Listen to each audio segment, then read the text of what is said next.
हाँ भैया ये इंस्ट्रूमेंट को जानते हो? ठीक, तो तुमने कहा हाँ बुक्स में तो बहुत देखा हमने। तो अब बुक्स में देख के एक्सपेरिमेंट थोड़ी ना समझ में आता है, वो तो करके देखना पड़ता है ना। तो इस प्लेटफॉर्म पे हम लोगों ने किया ही ऐसा है कि सारी चीज़ खुद करके देखो तभी सीखोगे, वरना फिर रिवीजन करते रह जाओगे। तो ये रिंच है और ये स्क्रू है, ठीक है। तो स्क्रू को ऐसे घुमाते हैं, नट बोल्ट बोलते हैं ना इसे, नट, ये नट है ये वाला, ये बोल्ट है। अब नॉर्मल तो बड़ी आसानी से घूमता है, पर जब भी एक बार किसी चीज़ में फंस गया तो फिर तुम हाथ से तो घुमा नहीं पाओगे, तो ट्राई भी मत करना कभी।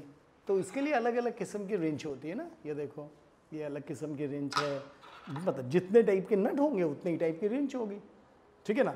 तो इसको ऐसे फंसाया जाता है इस पर नट में और ऐसे घुमा लिया जाता है, तो अब ऐसे घूम गया। अब घूमने के बाद क्या हुआ, तो फिर तुम अपना उसको हाथ से ढीला कर लो, खोल लो हाथ से, बोला ठीक है नो प्रॉब्लम।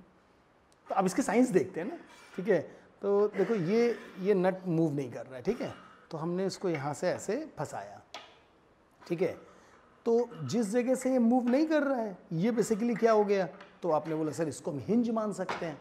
और ये क्या हो गया, बोले परपेंडिकुलर सेपरेशन हो गई, ठीक है ना। और ये क्या हुआ, तो बोले फोर्स लगाया। अब ये देखो तुमने ये फोर्स लगाया तो force multiplied by perpendicular separation, और यहाँ पर ये इसकी ग्रूव में फंसा हुआ है। तो अब क्या होगा, तो जैसे ही तुमने ताकत लगाई, ये देखो, ठीक है, जैसे ही ताकत लगाई तो ये खुल गया, घूम गया, ठीक है ना। यानी जिसको तुमने ताकत बोलते ना फोर्स, फोर्स ने अपने इफेक्ट को टॉर्क में कन्वर्ट किया, और टॉर्क में कन्वर्ट किया तो ये रोटेट कर गया और खुल गया। अब यहाँ पर हम ये बड़े स्क्रू को ट्राई करेंगे, है ना। और बड़े स्क्रू के साथ में मैंने हाफ रेंज ली है, ठीक है। This range is called half range, this is full range and this is half range, माने जिसका कि ये लेंथ छोटा है, ठीक है ना। तो अभी क्या हुआ, तो हमने इसको ऐसे फंसाया यहाँ से ऐसे और खोलने की कोशिश करी, ये देखो कोशिश करी और ये मूव नहीं कर रहा है, ठीक है। ये इतना बड़ा है, नॉट दिस नॉट मूविंग। अब क्यों नहीं कर रहा है, तो उसके लिए मैं बड़ा रेंज लेता हूँ, ठीक है। तो अब ये देखो बड़ा रेंज है तो मैं अपने आप समझ आएगा। अब ये मैंने इसको यहाँ से ऐसे करके फंसा दिया।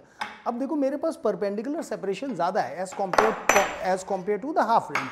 देखो ये हाफ रेंज है, हाफ रेंज के ये इतना दूरी है, तो जो मैं फोर्स लगा रहा हूँ वो इससे मल्टीप्लाई हो रहा है, और फुल रेंज में यही डबल हो गया, ठीक है। अभी डबल हो गया तो क्या हो गया, तो मैंने जैसे ही उसको लगाया, ठीक है, तो देखो कितनी आसानी से ये रोटेट कर गया, ठीक है। इसको अब लगाऊंगा तो मुझे उतना फोर्स ही नहीं लगाना पड़ेगा, ये देखो, ठीक है। हाँ, इसके बाद जब ये घूम गया तो फिर आप इसको अपने हाथ से ही खोल सकते हैं। So the torque is basically the product of force and the perpendicular separation. So of course perpendicular separation is also going to play a very, very important role.